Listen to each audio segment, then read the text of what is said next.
뭐 늘 시장 왔다 갔다 하지. 자본주의 시스템의 참여자로서 주식이 있다는 질서가 얼마나 행복한 질서인지 이를 우리는 누누이 강조했고, 자본주의 시스템은 사실 두 가지 역동적인 힘에 의해서 움직이는, 하나는 혁신이라는 DNA 등장이에요. 두 번째로는 그 내버리지, 이건 정책의 문제이죠. 돈의 흐름 쪽에서의 성장은 당분간은 보기 힘들까요? 금리 인하라든가 양적 완화라든가. 당분간은 내버리지를 통한 성장일보다는 혁신의 등장이 성장을 이끈다면 그 기업을 찾아가자. 과거 1987년도에 증권회사 입사한 이후에 1년, 2년, 3년의 이렇게 짧은 세월이 아니고 10년 내지 20년 동안 그때 당시 혁신을 이끄는 거대한 기업을 찾았고, 또 동반자로 함께 했던 역사가 너무 행복했던 것 같아요. 내가 1987년도에 한국 이동통신의 역사, 유선 통신 시장만 있었던 세상에서 처음 보는 무선 주파수를 이용한 통신이 가능하다는 질서, 그 혁신 속에서 내가 20년 동안 한국 이동통신을 통해서 내 그 책의 관점, 첫 번째 동업자라고 설명했는데, 그 기업과 함께했던 역사가 가장 행복했어. 그런 기업이 없었다면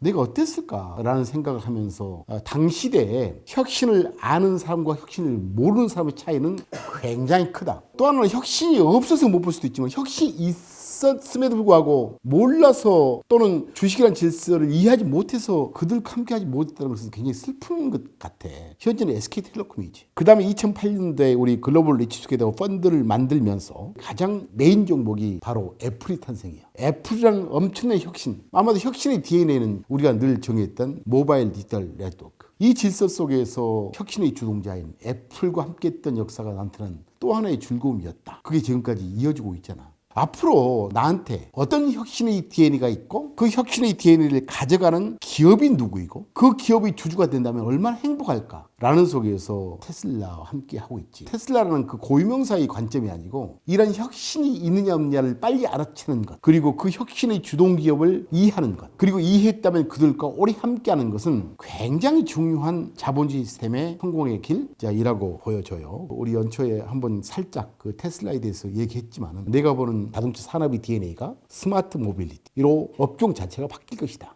기계공학적 하드웨어가 장착된 비클에서 소프트웨어가 장착된 OS 기업, 이 아마도 자동차 산업의 DNA 변화가 아닌가. 갑작스럽게 이런 혁신이 나타나질 않아. 기업 분석을 할 때 스텝 5 5단계를 걸치는데, 첫 번째 질문이 산업의 존재 이유, 왜 이런 혁신이 등장할까 라는 질문 속에서 세 가지의 질문을 우리는 스텝 1에서 즐긴단 말이야. 하나는 효용이죠. 두 번째는 그 효용에 걸맞는 상대 가격의 존재 이유. 아무리 효용이 높아도 가격이 비싸면 우리 수요자는 소비를 않고, 소비를 안 하면 산업화되질 않아. 그냥 기술적 영역 또는 이제 엔지니어 영역까지는 올 수 있어도 비즈니스 영역까지는 오지는 못한다. 세 번째, 가장 중요한 게 인프라스트럭처 같아. 그래서 이런 세 가지의 산업의 존재 이유 속에서 왜 갑작스럽게 강방천이는 테슬라에 주목하고, 테슬라의 밑바탕인 자동차 세계가 하드웨어 영역에서 스마트 모빌리티로 인정하는가. 옛날 100년 전에 어떤 사람도 뭐 자동차 뭐 자율주행이 되겠지? 인공지능 로봇 등장하겠지? 상상은 한단 말이에요. 왜? 그게 등장하면 효용이 있을 것이다. 그래, 운전 뭐 혼자 하는데 얼마나 효용이 있겠어요. 두 번째, 가격은 이제 과학과 기술의 진보를 통해서 떨어지겠지. 다만 촉매는 바로 인프라스트럭처야. 어떤 인프라가 바뀌었기에 갑작스럽게 자동차는 기계공학적 하드웨어 영역에서 전기전자공학적 소프트웨어 기업으로 바뀔 것이, 이 산업으로 전환될 것인가? 왜 갑작스럽게 인공지능이란 얘기가, AI라는 얘기가 들릴까? 아마도 그것은 거대한 데이터예요. 2008년 이후에 스마트폰 질서 속에 이루어지는 수많은 데이터는 클라우드 센터가 등장하면서 저장되기 시작했고, 두 번째로 아무리 데이터가 있어도 그 데이터를 처리할 수 있는 컴퓨팅 파워, 그리고 세 번째로는 네트워크망. 자동차를 보면 OTA 많이 있기 때문에 이 세 가지가 없었다면 인공지능 안 돼요. 자율주행 안 돼. 이런 것에 동의한다면 이들 기업의 동행자가 되자. 아마 저 말도 의심해야겠죠. 최근에 테슬라를 보면은 수많은 사건들이 등장하는데, 가격의 문제는 저는 잘 모르겠고, 최근에 테슬라의 가격이나 아주 적절한 타이밍이 아니겠죠. 과거에 우리는 목격했어요. 1등 기업이 가격 정책을 통해서 과점 이익을 얻었던 역사는 반도체에서 많이 봤죠. 삼성전자가 지금 거대한 메모리 반도체 1등이 됐던 것은 반복적인 호황과 불황 속에서, 특히 불황 속에서 2, 3등보다 낮은 원가 경영을 가지고 치킨 게임을 이끌어서, 제 기억으로 2006년부터 2009년 사이에, 그때도 제가 이런 얘기를 했어요. 우리가 1등 기업 논리를 만들 때 논리였는데 시장이 불황일 때 시장에는 단일 가격이 만들어지면 3메가 D램이 주력 반도체인데 약 4불에서 2불 이하로 떨어졌던 것 같아요. 제 기억에는 2불 이하로 떨어질 때 삼성전자만이 이론적으로 1.99불이다 원가가 2등 기업조차 2.01불이다. 2등을 살짝 손해보게 만들고 1등 기업은 살짝 이익을 보게 하는 가격선이 있다면 나는 삼성전자 대주주라면 2등 기업까지도 적자를 만들어 버린 게 아마도 1등 기업의 아주 중요한 전략이거든. 그때 많은 투자자들은 왜 가격을 내리지? 라고 얘기할 거예요. 근데 1등 기업의 주주는 그때야말로 2등 기업조차도 숨을 죽여버려요. 그래서 그때 삼성전자가 거대한 직계의 성자가 돼서 그때 당시 키몬다, 대만의 나냐라든가 수많은 기업들이 그때 사라지면서 2007년도 반도체 경기의 불황이 시작되기 전에 마켓 셔가 40대 초반에서 60%까지 올라가는 그런 경험 속에서는 1등 기업의 아주 중요한 논리를 그때 만든 적이 있어요. 또 하나가 아마도 1993년도에 필립모리스 유명한 담배 회사가 네이롤 등등 다른 그 경쟁사 어떤 월등히 높은 매출액 총이익률을 가지고 가격을 20% 인하하면서 2등 기업을 사실 시장에서 거의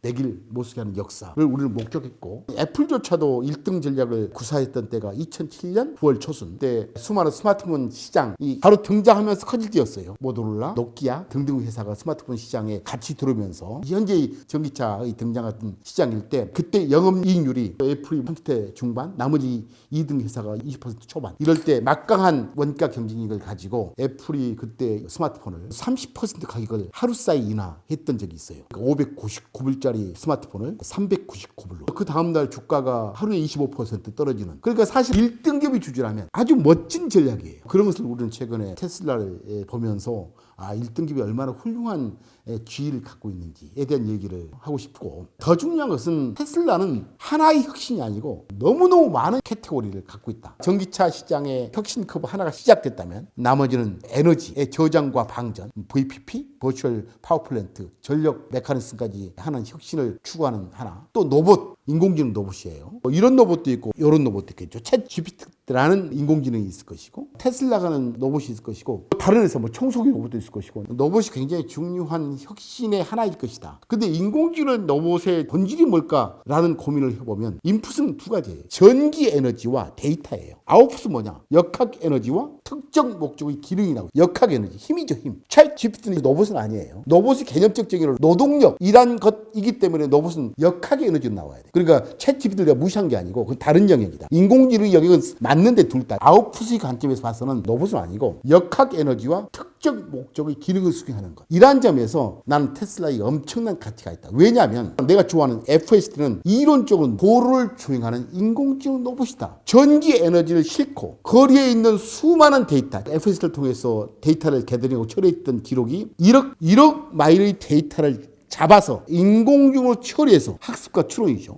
역학 에너지와 길을 움직이는 기능이 뭐예요? 운전이죠. 운행. 그런 점에서 이것은 기능만 다른 걸로 바꾼다면 되는 거예요. 그래서 나는 테슬라가 몇 개월 전에 로봇을 가지고 등장했을 때 테슬라를 인공지능 로봇의 진정한 승자다. 그리고 벌써 기능이 운행으로 한정된 인공지능 로봇이 지금 시장에 움직이고 있다. 그런 점에서 최근에 테슬라의 1등 기업 전략은 과거에도 항상 늘 매출액 총이익률 또는 원가율이 우세한 그러니까 수익률이 우세한 기업들의 전형적인 전략이다. 최근 데이터에 가면 작년도 전 세계 자동차 기업들의 한 대를 팔았을 때 주요 자동차 회사의 마진을 보면 테슬라가 한 대 팔았을 때 $9,000가 이기나요? 그 다음으로 GM의 2,150불, 그 다음에 포드, 폭스바겐 등등이 1,000불, 어떤 회사는 10,000불 났을 때 테슬라의 1등 기업 전략은 너무 유효한 전략이다.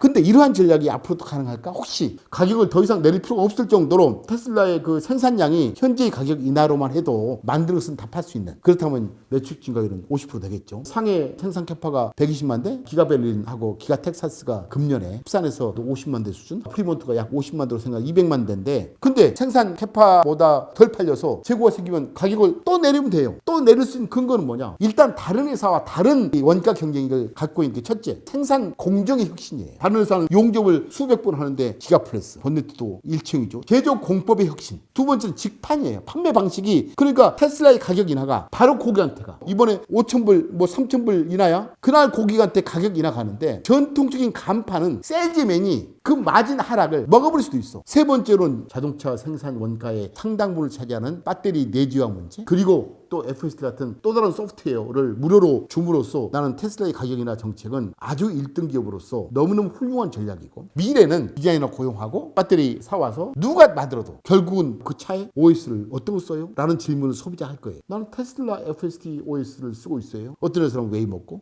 어떤 모비라이, 어떤 크루즈, 그것을 사다 장착하겠죠. 미래 자동차는 뭐 엔진도 아니고 배터리에 트랜스미션, 구동축, 그거에는 없잖아요. 결국 핵심 뭐냐? 누구 OS, 누구 자율주행 소프트웨어를 갖다가 장착하느냐 라는 싸움이 된다면 저는 그 속에서 테슬라는 위대한 사령관 기업이 될 것이다. 새로운 사령관을 우리는 맞이한 거죠. 그 속에서 미국 인플레이션을 두고서 저는 관점은 1년 동안 얼마나 인플레이션 때문에 세상이 왔다 갔다 왔다 갔다, 나는 그런 복잡계에서 생각하는 게 최종 금리는 그렇게 많이는 오르지 못할 것이다. 이 금리가 지속성은 오래 갈 것이라고 생각하는 이유는 새로운 에너지원의 등장이라고 보고 있어요. 과거의 유가에 의존적인 에너지가 아닌 재생 에너지 등장, 이 전 세계 에너지의 35%를 대체하고 있다는 게 통계에 나와 있어요. 풍력, 수력, 태양광이, 이게 탄소 에너지, 유가 상승을 하락 압력으로 만들 것이고, 이게 상품 물가를 낮출 것이고, 상품 물가의 안정화는 물가를 계속 올리지 못할 것이다. 그런데 재생 에너지 가장 큰 문제가 뭐죠?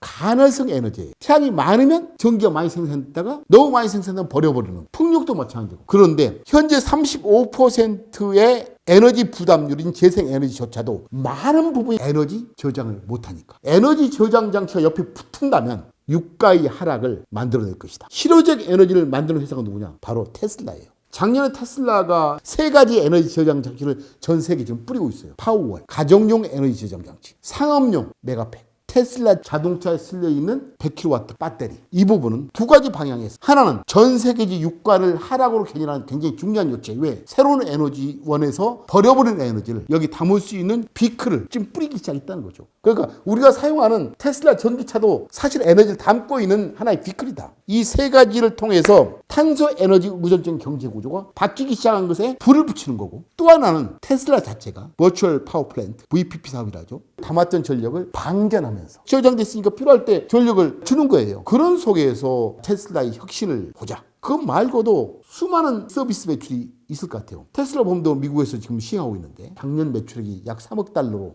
추정이 돼요. 세이프티 스코어, 리얼타임으로 이 사람의 운전 습관을 데이터로 계산해서 나 같은 경우는 스코어가 굉장히 낮을 것 같은데 어쨌더라고 리얼타임 받아서 최고의 점수 있는 친구들은 기존 보험사보다도 월등히 낮은 보험료를 주면서 테슬라 고객이 되잖아요. 작년 통계에 하면 테슬라 차를 산 사람들의 거의 20% 정도가 테슬라 보험에 가입한다는 얘기가 있어요.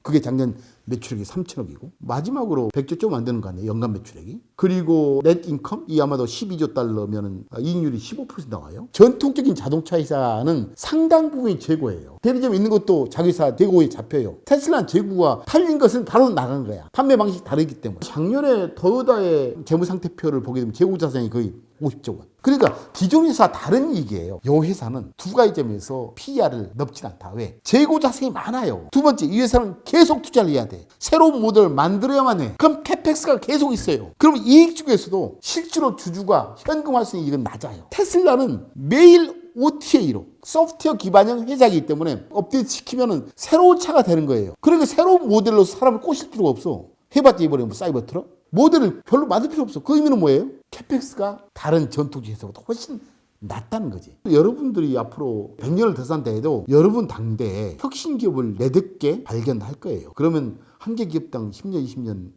그 친구들과 함께 해야 되는데 가격을 하게 되면 힘들지. 20년 동안 고민하게. 하여튼 인공지능 영역에서 여러분은 혁신의 기회를 발견해야 되고, 거기에서 1등이 나는 이제 테슬라 보지만 여러분 스스로 내 말도 의심해야 되니까. 의심 안 하면 최근에 뭐 떨어지면 팔아버려. 무서워서.